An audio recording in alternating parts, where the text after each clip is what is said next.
Well, good evening. I am just about to embark on something I love to do every year. I am a massive Tolkien fan, massive Lord of the Rings fan, and every year I do like to read through Lord of the Rings. I've been doing that every year for the past few years, and I'm really privileged. Actually, a few years ago, I got this beautiful edition. There's actually 3 volumes plus The Hobbit, 4 volumes. This beautiful hardback edition of Lord of the Rings. And the really nice thing about this edition, it's got these absolutely fantastic illustrations in here by Alan Lee. And Alan was the there we have, for example, there's Frodo and Gandalf at Bag End. And Alan not merely has been an artist of Middle Earth for years, he was also one of the conceptual designers on the Peter Jackson Lord of the Rings movies. So if you like those movies and you have a look at these books, you'll recognise the art style. But I thought that should be fun because every year when you read something, you want to try and bring it fresh in a new way. And I certainly thought it'd be really fun actually to just record some bits and pieces as I go to each chapter, maybe read a little bit and comment on it a little bit. Because over the years, actually, I've also been helped by reading a lot around Lord of the Rings and a couple of my favourite writers on Lord of the Rings. You've got Tom Shippey, who's written a couple of really interesting books, actually many things actually. He used to hold the same chair as Tolkien did at Oxford University, but he wrote a more popular book, which is J.R.R. Tolkien, Author of the Century, and really interesting look at the story behind Lord of the Rings and the impact of Lord of the Rings, and a really good analysis of some of the sort of ideas and the concepts, the theology behind Lord of the Rings, because Lord of the Rings is a profoundly Christian book. Tolkien committed Catholic, and he talks in his letters about just how deeply his worldview and his beliefs are woven into the story. And Shippey, who I don't think has a Christian faith as far as I know, but is really sympathetic to where Tolkien's coming from. So that's a really good read. And if you want to go a bit heavier, also by Tom Shippey is the absolute classic, The Road to Middle-earth, which dives into particularly a lot of the language behind Lord of the Rings. Tolkien was a philologist. Languages were his academic career. And Tolkien constructs a lot of Lord of the Rings by sort of working out the history of words. So he'll take a word and then he'll kind of work out, well, why might that word mean what it means? And in so doing, you can begin to create a kind of fictional backstory. Perhaps the famous example of that would be The Hobbit. And the story goes that one day Tolkien was a professor at Oxford University, but made some money in the spare time in the holidays by marking exam scripts, and he turned over an exam script to discover a student had left a blank page, and almost without thinking, he picks up a pen and writes spontaneously, in a hole in the ground there lived a hobbit. And so the story goes, Tolkien then pauses and thinks to himself, I wonder what a hobbit is. What could this be? And part of his answer to that question is he follows the back translation. Well, what would the word hobbit mean? What would its etymology be? What would its roots be? Its origins be? And so the hobbits are born. Anyway, more of that as we go. And also another book I only read this year for the first time. Peter Kreeft, who is a Catholic philosopher, has written this fantastic little book called The Philosophy of Tolkien, the worldview behind Lord of the Rings. And in that book, he basically goes through a huge number of themes about God and humanity and ethics and creation and art. The list goes on, showing what Tolkien's thinking is on these things and then how that's woven into the story. But without further ado, Lord of the Rings, The Fellowship of the Ring, first part of those 3 books. And of course, if you know your Lord of the Rings, you know that actually Lord of the Rings is 6 books. Each of the 3 books that we think of as Lord of the Rings, The Fellowship of the Ring, The Two Towers, and Return of the King, divide themselves into 2 books, giving you 6 in total. And so the very first chapter of the Fellowship of the Ring, quite interesting actually. It's called Long Expected Party. And again, if you know a bit of the backstory, so Tolkien had written The Hobbit, been very, very successful, done amazingly well, and of course the publisher then says, more please. So he begins work on The Lord of the Rings, and so the very first chapter of The Lord of the Rings feels like it's in, I suppose, Hobbit mode. It feels like a children's story, because The Hobbit was a children's story, and The Lord of the Rings starts that way. Very quickly as Tolkien begins letting the story unfold, and I think sometimes one thing you can do as an author actually is, don't plot too hard, sort of see where the story unfolds. Well, as the story begins to unfold, Tolkien really quickly realises this is not another children's story. So I love the fact his publisher was thinking he'd get something like The Hobbit, Stanley Unwin, his publisher, and then it ends up many years later with this great book, brick of a book, and that's before we even talk about the Silmarillion. That's a whole other story. But Lord of the Rings starts very much in Hobbit mode, and of course there's the party. and Bilbo is celebrating his 111st birthday. Yeah, he's 111. And also, at the same time, his Bilbo is celebrating his kind of 33rd birthday. And so there's a big party, and all kinds of things happen. And at the end of the party, there's a scene where Bilbo gives this sort of farewell speech. And at the end of his farewell speech, it is literally a farewell speech, because he then pops on the ring, disappears, and wanders back to Bag End, because the ring makes him invisible, of course, and his plan is to get back to Bag End, pick up his bag that he's taken later, and toddle off, and the hobbits of Hobbiton and the Shire will never see him again, and everything goes to Bilbo, and that's the plan. And part of what's going to happen is, of course, the plan is that he has decided he's going to leave the ring. Nobody quite knows what this ring is at the moment. At this point in the story, even Gandalf hasn't fully figured out this is the one ring, the master ring, into which Sauron, the great evil lord, poured all of his life force, and it's the ring that controls everything else. And that hasn't yet been worked out yet. They know it's a magic ring, they don't know what kind of magic ring. And there's this really quite important scene that sets up so many themes in the book that immediately come after Bilbo's speech. So I thought I'd just read some to you, because actually when my kids were younger, I loved reading Lord of the Rings to them. I don't get that opportunity anymore, so I'm just going to read some now. And, we'll see how this goes. And if people like what I do, then I'll carry on doing this as the book goes. If not, then I'll do 2 or 3 Lord of the Rings videos, amuse myself immensely, and then never to be seen again. But let me read you. I love this scene, actually, the first chapter, A Long Expected Party, because Tolkien is such a gifted writer and is doing so many things on so many levels. And when you first read the book, you don't know where it's going. When you then reread the book, you see new things. Let me read you 2 or 3 pages, and then I just want to comment on a couple of things kind of here. So as for Bilbo Baggins, even while he was making his speech, he'd been fingering the golden ring in his pocket, his magic ring, that he had kept secret for many years. And as he stepped down, he slipped it on his finger, and he was never seen by any hobbit in Hobbiton again. He walked briskly back to his hole and stood for a moment listening with a smile to the din in the pavilion and to the sounds of merrymaking in other parts of the field, and then he went in. He took off his party clothes, folded up and wrapped in tissue paper his embroidered silk waistcoat, and put it away. Then he quickly put on some old untidy garments and fastened round his waist a worn leather belt. On it he hung a short sword in a battered black leather scabbard. And from a locked drawer, smelling of mothballs, he took out an old cloak and hood. They'd been locked up as if they were very precious, but they were so patched and weather-stained that their original colour could hardly be guessed. It might have been dark green. They were rather too large for him. He then went into his study, and from a large, strong box took out a bundle wrapped in old clothes and a leather-bound manuscript, and also a large, bulky envelope. The book and the bundle he stuffed into the top of a heavy bag that was standing there, already nearly full. Into the envelope he slipped his golden ring and its fine chain, then he sealed it and addressed it to Frodo, and at first he put it on the mantelpiece, but then suddenly he removed it, and he stuck it in his pocket. At that moment, the door opened, and Gandalf came quickly in. "Hello," said Bilbo. I wondered when you would turn up." "Well, I'm glad to find you visible," replied the wizard, sitting down in a chair.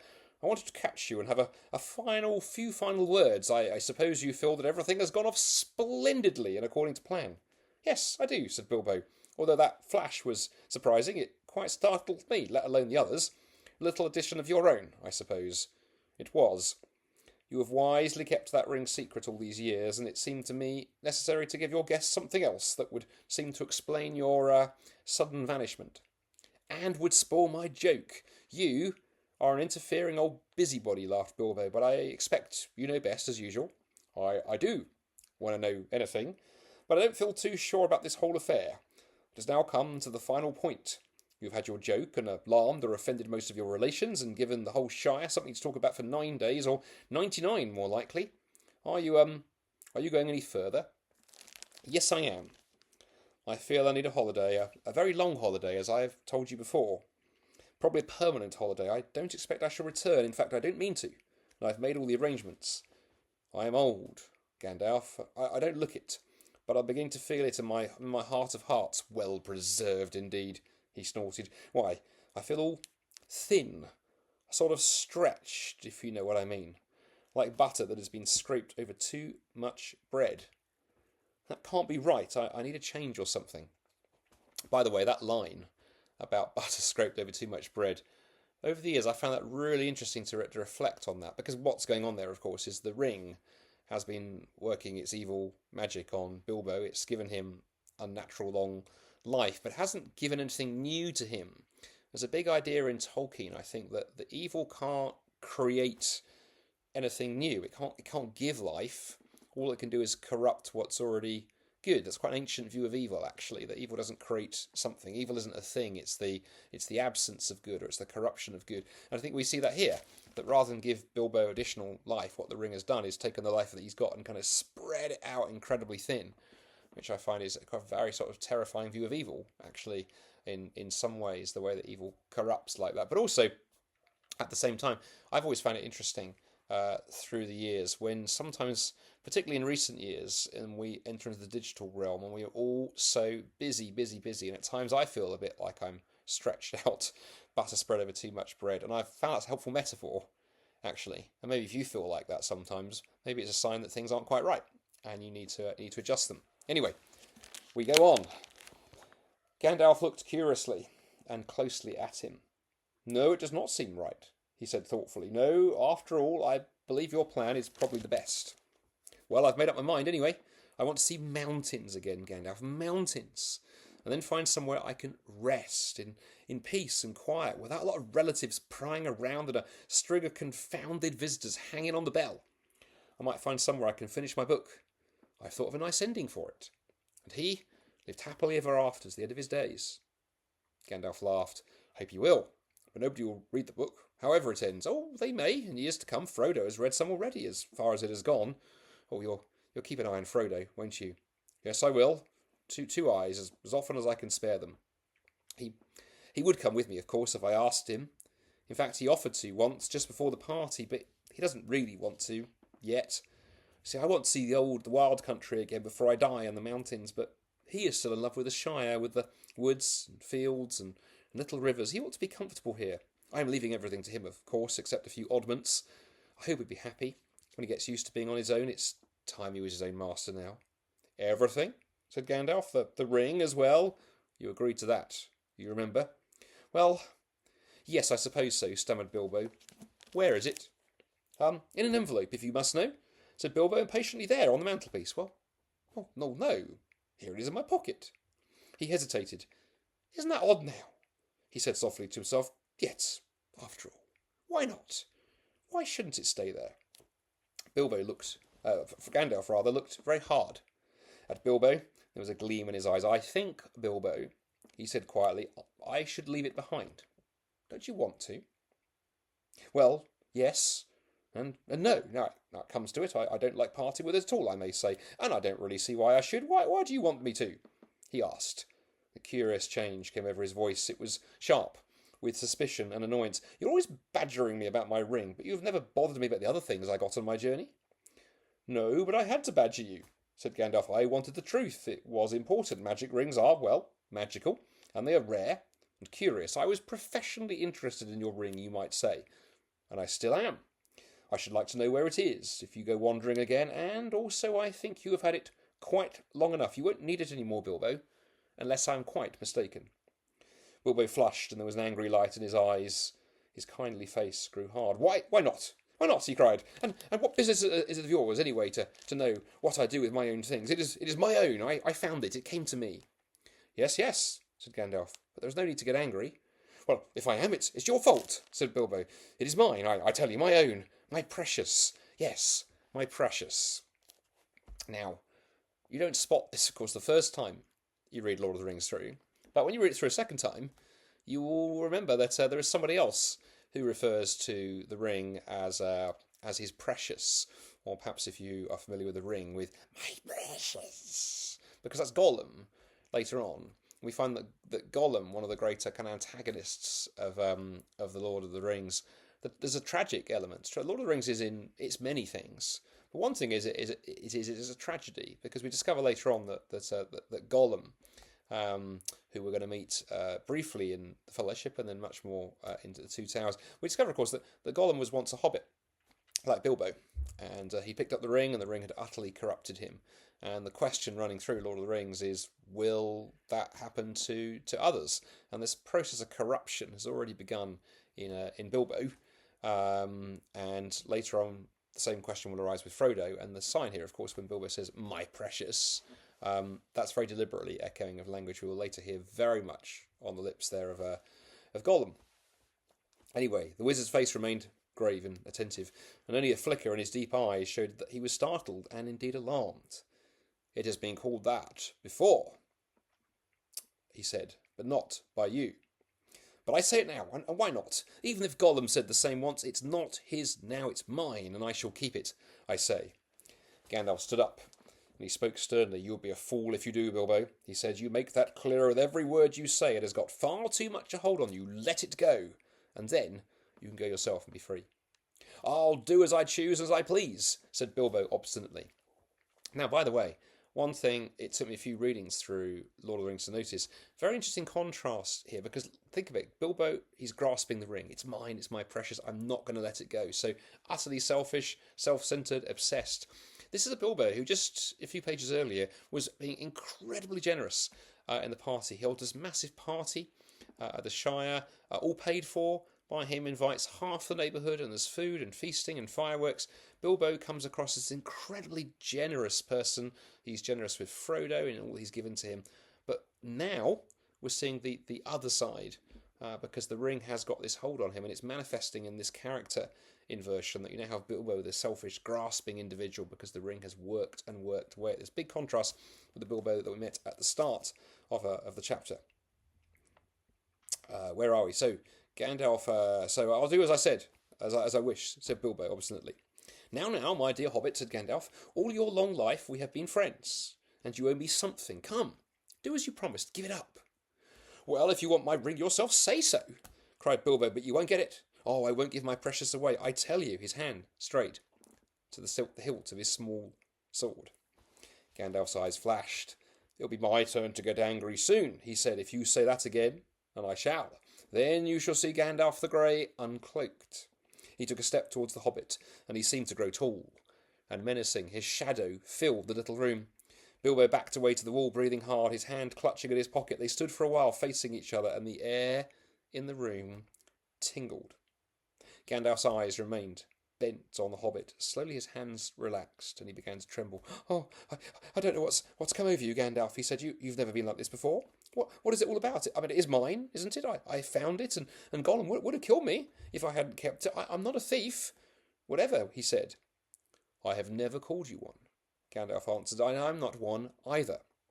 I'm not trying to rob you, but to help you. I wish that you would trust me, as you used to." He turned away, and the shadow passed. He seemed to dwindle again to an old grey man, bent and troubled. Bilbo drew his hand over his eyes. I am sorry," he said, but I felt so queer. And yet it would be a relief, in a way, not to be bothered with it anymore. It's been growing so much on my mind lately. Sometimes I felt that it was like an eye looking at me. I have Sauron, an eye looking at me. And I'm always wanting to put it on, disappear, don't you know? Or wondering if it is safe and pulling it out to make sure. I tried locking it up, but I found I couldn't rest without it in my pocket. I don't know quite why, and I don't seem able to make up my mind. "Then trust mine," said Gandalf. "It is quite made up. Go away and leave it behind. Stop possessing it. Give it to Frodo, and I will look after him." Do you know, this is another really interesting theme that runs through Lord of the Rings, which is this whole question of possessing, and maybe possession. Of course, remember, Tolkien, Catholic, Christian, has a very worked through theology of evil. And, in the Christian tradition, evil is not just stuff that you do, but evil is active and questing. There's a personal side to evil. Satan is very, very real. The devil is very, very real. And the idea of possession is this strand that's run through Christian theology. We forget sometimes that, if you think of Jesus being famous as a miracle worker, well, one of the types of miracles he's most famous for in the Gospels is confronting the powers of evil, casting out demons. So I think it's really interesting that Tolkien here has picked that word possession. But it's also going to be interesting because the whole theme of The Lord of the Rings is that victory is only going to come about if you lay power down. Later on in the Lord of the Rings books, we're going to come across people, particularly we're going to come across Denethor in The Return of the King, whose idea is, well, if I can get hold of the ring. Boromir, his son, actually, introduces that theme a little bit earlier, but Denethor is like, this would be a precious gift. Think what we could do with this weapon of the enemy. But actually, of course, it turns out you can't use the ring for good because it will ultimately corrupt you. And ultimately, the story of Lord of the Rings is, are you willing to become free by letting go, not grasping onto? And right at the beginning, that theme is being laid down. Because the challenge is Bilbo going to be able to let go and to release, and therefore to be released? Bilbo stood up for a moment tense and undecided. Presently he sighed. "All right," he said with an effort. "All right, I will." And he shrugged his shoulders and smiled rather ruefully. After all, that's what this party business was all about, really, to give away lots of birthday presents and somehow make it easier to give it away at the same time. It hasn't made it any easier in the end, but it would be a pity to waste all my preparations. It would quite spoil the joke. Indeed, it would take away the only point I ever saw in the whole affair, said Gandalf. Very well, said Bilbo. It goes to Frodo with all the rest. And he drew a deep breath. And now I really must be starting, or somebody else will catch me. I have said goodbye, and I couldn't bear to do it all over again. He picked up his bag and he moved to the door. You still have the ring in your pocket, said the wizard. Well, so I have, cried Bilbo, and my will and all the other documents too. You had better take it and deliver it for me. That will be safest. No, don't give the ring to me, said Gandalf. Put it on the mantelpiece. It will be safe enough there, for now, till Frodo comes. I shall wait for him. Bilbo took out the envelope, but just as he was about to set it by the clock, his hand jerked back and the packet fell on the floor. Before he could pick it up, the wizard stooped, seized it, set it in its place. A spasm of anger passed swiftly over the hobbit's face again. Suddenly, it gave way to a look of relief and a laugh. Well, that's it, he said. Now I'm off. They went out into the hall. Bilbo chose his favourite stick from the stand, then he whistled. 3 dwarves came out of different rooms where they had been busy. Is everything ready? Asked Bilbo. Everything packed and labelled? Everything, they answered. Well, let's start then. He stepped out of the front door. It was a fine night and the black sky was dotted with stars. He looked up, sniffing the air. What fun! What fun to be off again, off on the road with the dwarves. That's what I've been really looking for years. Goodbye, he said, looking at his old home and bowing to the door. Goodbye, Gandalf. Goodbye for the present, Bilbo. Take care of yourself. You are old enough and perhaps wise enough. Take care. I don't care. Don't you worry about me. I am happy now as I have ever been, and that is saying a great deal. But the time has come. I am being swept off my feet at last, he added. And then, in a low voice, as if to himself, he sang softly in the dark. The road goes ever on and on down from the door where it began. Now far ahead the road has gone, and I must follow if I can, pursuing it with eager feet until it joins some larger way where many paths and errands meet, and whither then, I cannot say. He paused, silent for a moment, and without another word, he turned away from the lights and the voices and the field and the tents, and followed by his 3 companions, he went round his garden, into his garden, trotted down the long sloping path, jumped over a low place in the hedge at the bottom, and took to the meadows, passing into the night like a rustle of wind in the grass. Gandalf remained for a while, staring after him into the darkness. Goodbye, my dear Bilbo, till our next meeting, he said softly, and went back indoors. And what I love about that opening, firstly, is watching Tolkien transition from simply a children's story with parties and food and hobbity kind of fun and fireworks and all the whatnot at the beginning of the party. And already in this chapter, we're transitioning to something dark. Tolkien's introducing the fact this ring has corrupted Bilbo, and the big challenge is Bilbo going to be free. And again, I love the idea, a very Catholic idea, very Christian idea, that ultimately freedom and release comes from laying something down. The heart of Christian faith stands for the idea that actually it's not by doing and achieving and taking something up that you are saved and set free, but it's by laying down. But you can't do that without help. And of course, we're going to find as we go through Lord of the Rings, there are not just one, but multiple Christ figures in Lord of the Rings. Tom Shippey and others have talked about this. You've got Gandalf, you've got Frodo, you've got Aragorn in there who we're going to meet. But here, this scene, it's Gandalf, and it's really without Gandalf's help, Bilbo would never have been able to lay down the ring and be free. And again, Tolkien laying down the idea early on that sometimes we can be so entangled in the evil in our own hearts and the evil from without. Because, of course, the interesting question, again, that the ring is going to pose as we go through the Lord of the Rings is the ring wholly a force of evil working on the ring bearer from outside, or is it actually working on your own evil intentions and corrupting them? And I think, actually, Tolkien's answer to that would be both those things. But with Gandalf's help, Bilbo lays the ring kind of down. And at that moment, did you notice the lightness immediately?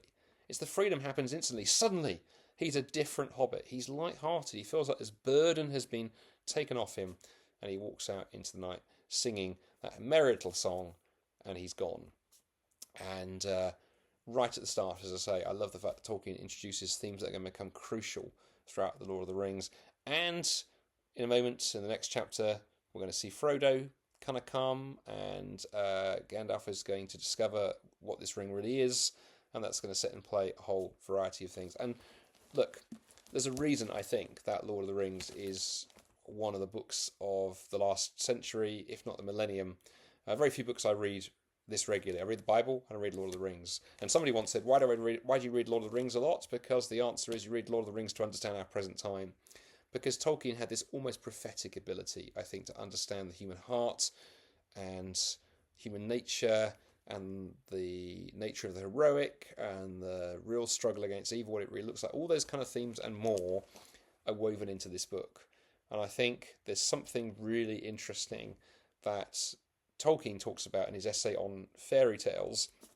This idea that, fairy tales and myth and legend are important because in the modern world, we've, I think, fallen into this trap of thinking myth means something that isn't true. That isn't the case. Myth is a story that tells us something fundamental about the nature of reality and ourselves. And Lord of the Rings is a myth. But more than that, Tolkien and his good friend C.S. Lewis shared this idea that all stories are in one sense an echo of the one true story that they saw as Christians, a story of God stepping into history in the person of Jesus and going to the cross to take on the powers of evil and winning for us a victory we couldn't win for ourselves, so that we too could be free, not from the physical ring, but the metaphorical ring that binds our hearts with evil and corruption. And the reason this story has the longevity that it does is I think it's tapping into that greatest of all stories. But anyway, it's going to be a real pleasure reading through Lord of the Rings again. I always enjoy it, and I am going to have a go at just recording to camera some of my thoughts as I do, because I know the world is full of Tolkien fans. So if you are Lord of the Rings fans, I hope a few of the things I shared there are helpful and interesting, and I will see you next time.